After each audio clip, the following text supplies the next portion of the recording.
So here we are at the underground city of Derinkuyu. Derinkuyu is the largest and the best explored of the underground cities in the central area of Turkey. And there are underground cities and dozens of other much smaller complexes.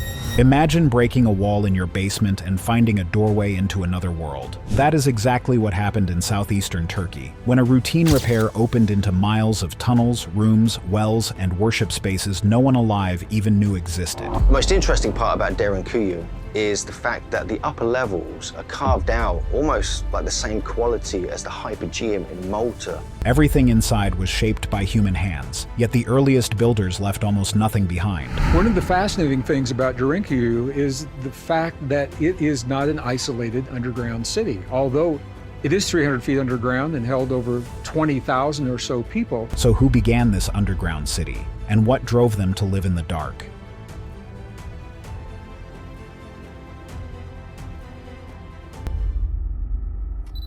The giant city hiding under Midyat.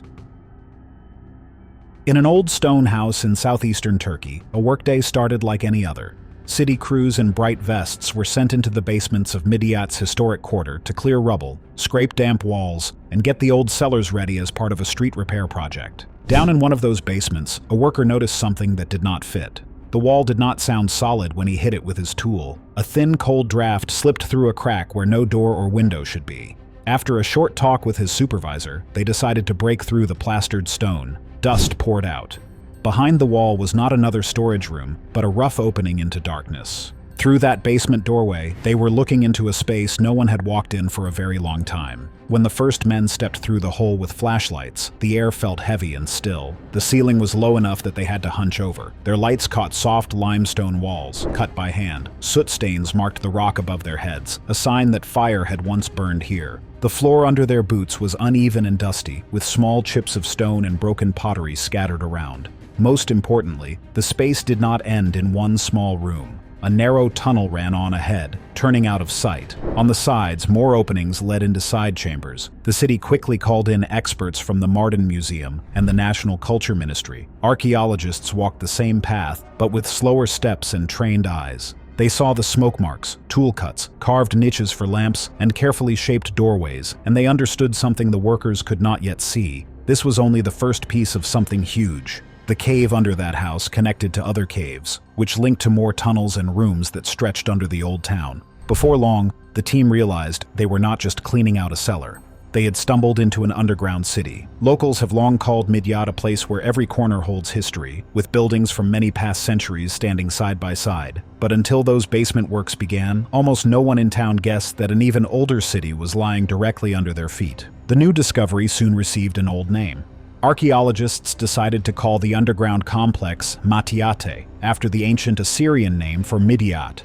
In that language, the word is often translated as City of Caves, or Homeland, a reminder that this region has been shaped by cave dwellers and farming villages for thousands of years.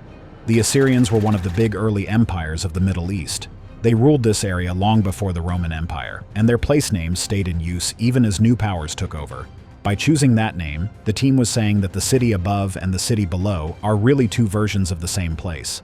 As crews cleared away soil and broken rock, the scale of Matiate started to come into focus. By the early years after the first breakthrough, workers had opened roughly 50 underground rooms and nearly 400 feet of tunnel. Those tunnels twist and turn under the old streets, sometimes running directly beneath family homes, sometimes passing under small courtyards and side alleys. Yet when the archaeologists compared the cleared passages to the full outline they were seeing in surveys and test pits, they realized they were only scratching the surface. Different teams have said that what is open today is roughly 3 to 5% of the total space. Early estimates put the area of the underground city at least 74 acres, with later measurements suggesting that the full complex may cover close to or even more than 200 acres under Midyat. That is more ground than many modern towns cover on the surface. Some researchers now think that, when it was fully in use, Matiate could have sheltered between 60,000 and 70,000 people. packed into layer after layer of rock-cut rooms. Archaeologists also tried to understand how long people had relied on this hidden city. From the style of the rooms and the types of pottery, coins, lamps, and tools found in the early digs, they believed that heavy use of the caves began around the 2nd and 3rd centuries after Christ, and then continued in one form or another for roughly 1,900 years. At some points, large groups would have crowded in. At other times, only a few families might have been using certain chambers as wine cellars, storage, or burial rooms. What convinced the team that they were dealing with a true underground city and not a random cluster of storage caves were the kinds of rooms they began to uncover. In one area, they found a rock-cut space laid out like a small church, with a simple altar area and carved features that match early worship rooms elsewhere in the region. In another chamber, high on the ceiling, they spotted a Star of David scratched into the stone, which led them to think that this part of Matiate had once served as a synagogue for a Jewish community. Nearby, narrow shafts and pits in the floor looked like silos for grain. There were long, shallow depressions that could have held olive oil or wine jars. Deeper down, they found old water wells and cisterns that still held cool air and traces of moisture. On the ground, the rooms were littered with broken and whole artifacts. Oil lamps, worn smooth by use, lay in corners and niches. Heavy clay jars had shattered, spilling their contents into the dust. Archaeologists collected coins, glass beads, spindle whorls used for spinning thread, and bones from both humans and animals. Layer by layer, these finds showed that different groups of people had been using the same chambers over many centuries.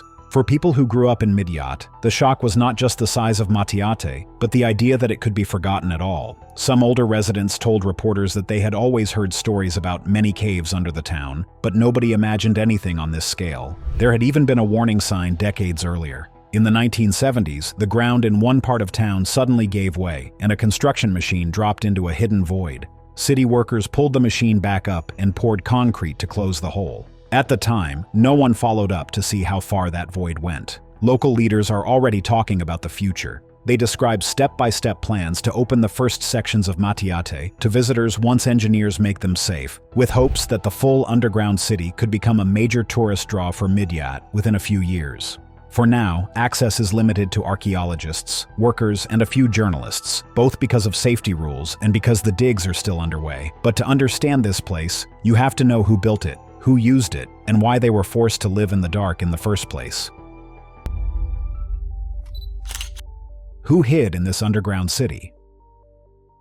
On the surface, Midyat looks like a normal small town in southeastern Turkey. It sits on a low hill with stone houses, church towers, and mosque domes rising over narrow streets. But Midyat is also the main town of a wider area called Tur Abdin. Tur Abdin is a hilly region near the border with Syria. For thousands of years, different powers have fought over this land. Assyrians, Persians, Greeks, Romans, later Byzantine rulers, Arab armies, and Turkish rulers all passed through here at one point or another. Tur Abdin has a special meaning for one group in particular, Syriac Christians. Syriac here means local people who follow Old Eastern churches and speak a form of the Aramaic language that was once common across this whole part of the world. They filled these hills with stone villages, monasteries, and churches. Even today, you can still find famous houses of worship like the Mor Gabriel Monastery and many smaller churches scattered among the fields and rocky slopes. During the early Roman period, the big force above ground was the Roman state. Rome liked order, taxes, and loyalty to its gods and emperor. For a while, small groups of people in the empire began to follow a new faith centered on Jesus of Nazareth. At first, these Christians met in houses and kept a low profile. In many regions, they were seen as troublemakers because they refused to worship the traditional gods or the emperor. Old Roman laws could be harsh. In some times and places, Christians were beaten, jailed, or killed for their beliefs. Jews also faced pressure, heavy taxes, and waves of violence in different provinces. Gani Tarkan, the director of the Mardin Museum and head of the excavations, says that families and groups who accepted Christianity often took shelter in underground cities to escape Roman pressure, or even built new underground places for that purpose. He believes Matiate was one of those places, set up as a refuge for people fleeing Roman rule, especially early Christians, and then kept in use as a hiding place for centuries. Another archaeologist working with the local heritage office said that in the early period of Christianity, Rome was still guided by pagan worship, and only later accepted Christianity as a legal and then official faith. In that early time, time, underground cities like this one gave people a place to stay safe and still pray in their own way. As history moved on, the pressure changed form. In the early 4th century after Christ, the Roman Emperor Constantine made Christianity a legal religion, and later emperors turned it into the favored faith of the empire. That removed the old Roman ban on Christian worship, but this part of the world did not suddenly become calm. New lines of conflict opened up, especially between the eastern half of the old Roman Empire, often called the Byzantine Empire, and new Muslim powers that rose further south and east. Towns and villages in what is now Turkey could still face raids, tax demands, and shifting rulers. In central Turkey, other underground cities were reused again and again during these struggles. People there went below ground not only to escape Roman laws, but also to hide from Arab raids, or later from other regional threats. Archaeologists think Matiate likely had a similar pattern, with people turning back to the caves whenever danger rose, then moving more of their lives back to the surface during quiet years. Pottery and other finds from different layers in Matiate suggest that the underground city did not simply close when the Roman period ended. Researchers say it kept being used into the Byzantine period and then into later Islamic times, sometimes as a hiding place, sometimes as cellar space, workshops, or burial areas.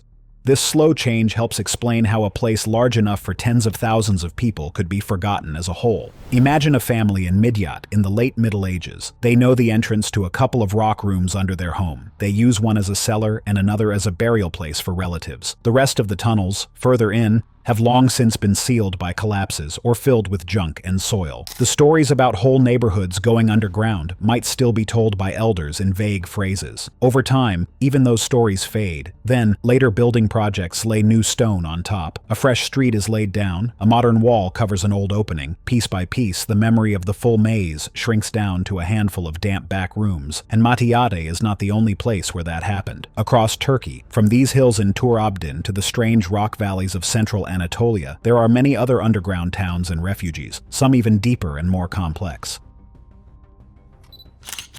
Turkey's underground world. The most famous underground city in Turkey started with a simple home repair. In the early 1960s, a man in the town of Derinkuyu took a hammer to a wall in his basement. His chickens kept vanishing through a crack, and he wanted to seal it. Instead, when the wall came down, he found a dark passage leading into the rock. He followed it and realized it was not just a small cave. It was a maze of rooms and corridors that seemed to go on and on. When archaeologists arrived, they understood how big that mistake in the basement really was. The passages dropped down through level after level, some of them so tight that visitors today still have to turn sideways to pass. At its deepest points, Derinkuyu reaches about 280 feet below the surface, with as many as 18 levels carved into the rock, although only about 8 of those levels are open to visitors now. Inside the city, experts found more than simple shelters. Near the top levels, there are stables where animals could be kept close to the surface, so smells and heat did not build up too deeply underground. Below that are kitchens with blackened ceilings, storage rooms for grain and wine, and large meeting halls. On one lower level, there is a long vaulted room that many researchers think was used as a religious school, with side rooms for lessons. Everywhere you go in Derinkuyu, you see proof that safety came first. Many tunnels end at round stone doors like giant millstones that could be rolled into place from the inside. Each one has a small hole at its center so people could look or point a spear through it while keeping the door sealed. The heart of the system is a great ventilation shaft that drops like a straight well through the center of the city. It brought down fresh air and, in some spots, also served as a real well so people could draw water without going back to the surface. Even with tens of thousands of people underground, this shaft helped keep air and water moving. No one is completely sure who first started digging Derinkuyu. Some archaeologists think the oldest parts may go back to the Hittites or other Iron Age peoples who lived here around the 2nd millennium before Christ. Others argue that much of what we see today was shaped later, in late Roman and Byzantine times, when Christian groups needed safe places to hide from raids and armies. What is clearer is that by the Middle Ages, this was a very busy refuge. Estimates suggest that up to 20,000 people, plus their animals, could shelter here at once during a crisis. When the region grew more peaceful, people did not abandon the tunnels. They used the upper levels as cool storage rooms and barns. Only in the early 20th century, after Greek-speaking Christian communities were forced to leave the area during population exchanges, did Derinkuyu finally fall silent.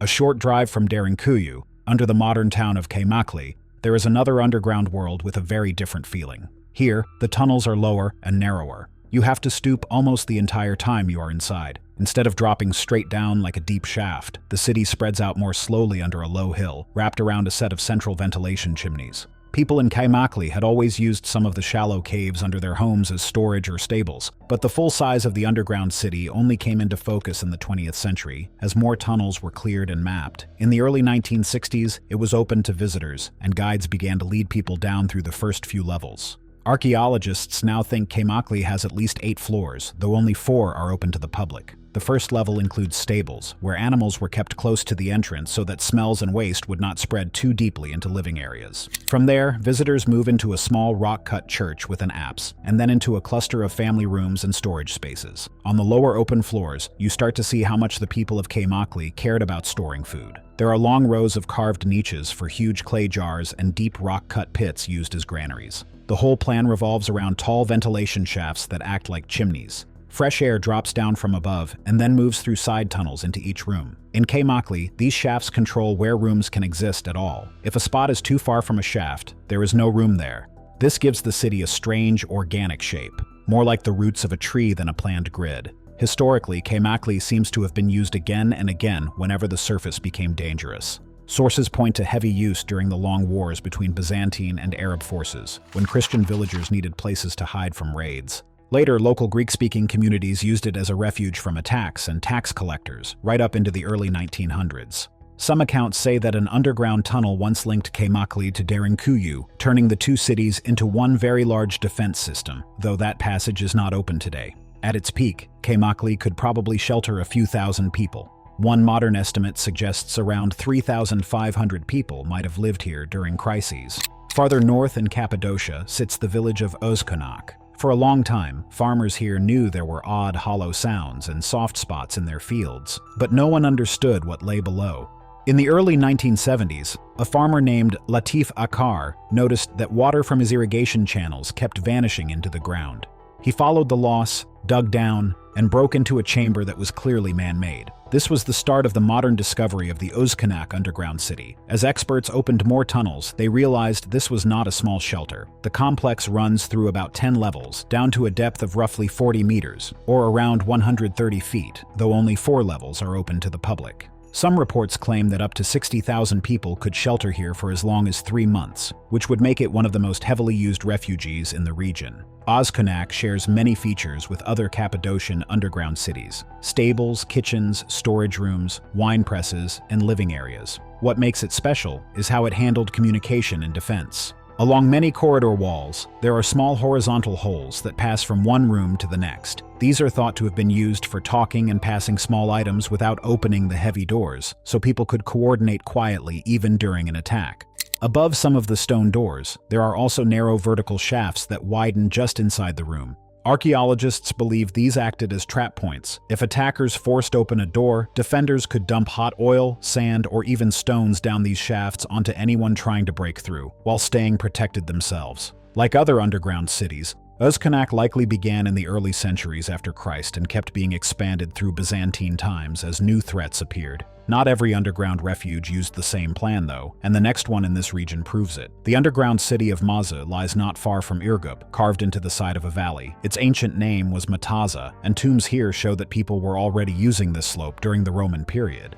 Mazi feels different from Derinkuyu and Kaymakli, right from the entrance. Instead of one main way in, there are 4 separate access points scattered around the hillside.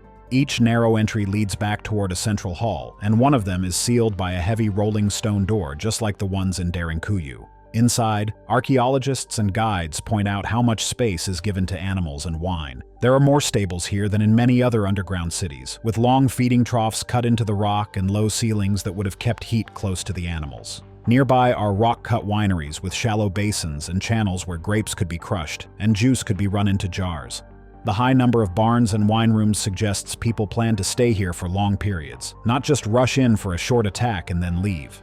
Mazi also has its own deep well, around 20 meters or roughly 65 feet, dropping from the central area down to the groundwater. That well, plus the space for animals and wine, makes it look more like a full underground farming village than a simple military shelter. Some modern tour sites even argue that in pure area and capacity, Mazi could be as large as Derinkuyu and Kaymakli, even though only a portion of it is open and well documented. Northwest of Nevsehir, near the village of Tatlarin, another underground city sat almost untouched until the late 20th century. The complex was first identified in 1975, but it took about 16 years of research and preparation before parts of it were open to visitors in the early 1990s. Tatlarin is smaller than Derinkuyu, or Kaymakli in area, but it has some unusual features. Near the entrance, there is a rock-cut church with high ceilings and vivid wall paintings. Even though parts of the double-nave building have collapsed, you can still see images of Mary holding Jesus, the archangels Michael and Gabriel, scenes of the crucifixion and resurrection, and even portraits of Emperor Constantine and his mother Helena, alongside local donors who paid for the church. Inside the underground city itself, archaeologists found large halls, storage rooms, and at least one space that seems to have been used as a communal toilet area, which is rare in these sites. Human skeletons found in one section suggest that part of the complex may also have served as a burial or martyr space at some point. Because of these features, some experts think Tatlarin may have had a more military or monastic role than purely village life. Not every underground city in Turkey was built only for hiding. In the village of Gaziemir, in Aksaray province, there is a site that looks more like an underground truck stop for the ancient world. Here, wide corridors run off from a central open courtyard or agora. Some are broad enough for loaded camels to walk through. Along the sides, there are stables, storage rooms, and even the remains of two churches. There is also a full winery, with huge rock-cut jars that could hold many gallons of wine at a time. Archaeologists and local historians think Gaziemir may have functioned as an underground caravanserai, a safe stop for traders moving along long-distance routes. Caravans could bring their animals and goods into the protected underground halls, rest, trade, and worship, all while staying out of sight and out of bad weather or danger. One report notes that parts of the complex seem to have been built using stone overlay techniques that go back to the Hittite period, suggesting very old roots, even if many visible rooms date from Byzantine times. In the mid-2010s, Turkey's list of underground cities suddenly gained a new giant. Around the old hilltop fortress in the city of Nevsehir, the government's housing agency had started an urban renewal project. Old houses around the hill were being torn down to clear space for new apartment blocks. As workers removed debris and dug foundations, they hit open voids under the hill. At first, they thought they were just old cellars. Then they realized the voids connected into long tunnels. Archaeologists were called in, and the housing project was stopped. Surveys showed that under the fortress and the nearby slopes, there was a huge network of tunnels, rooms, and escape galleries. Some early reports from officials spoke of at least 7 kilometers of tunnels, a little over 4 miles, stretching out from the hill, with churches, storage spaces, and possible living areas carved along the way. One estimate put the area of the underground city at around 460,000 square meters, which is roughly 5 million square feet, making it a serious candidate for the largest underground city yet found in Cappadocia. Some reports suggested that the earliest parts of this complex could date back around 5,000 years, into the Bronze Age, though detailed dating is still underway. What makes the Nevsehir fortress discovery different from places like Derinkuyu and Kaymakli is how new it still is as a research site. While Derinkuyu opened to visitors in the late 1960s, the Nevsehir Hill complex was only recognized as a massive underground city in the past decade. Ground-penetrating radar, a tool that sends radio waves into the soil and reads the reflections, and other modern survey methods have been used to trace some of the tunnels without digging up half the city above. Because there is a busy modern town on top of it, progress is slow. Planners have had to redraw development maps, cancel some building plans, and start thinking about how to protect and maybe open parts of the underground city without damaging homes and streets above. Thanks for watching. Now check out the videos popping up on screen for more unbelievable stories.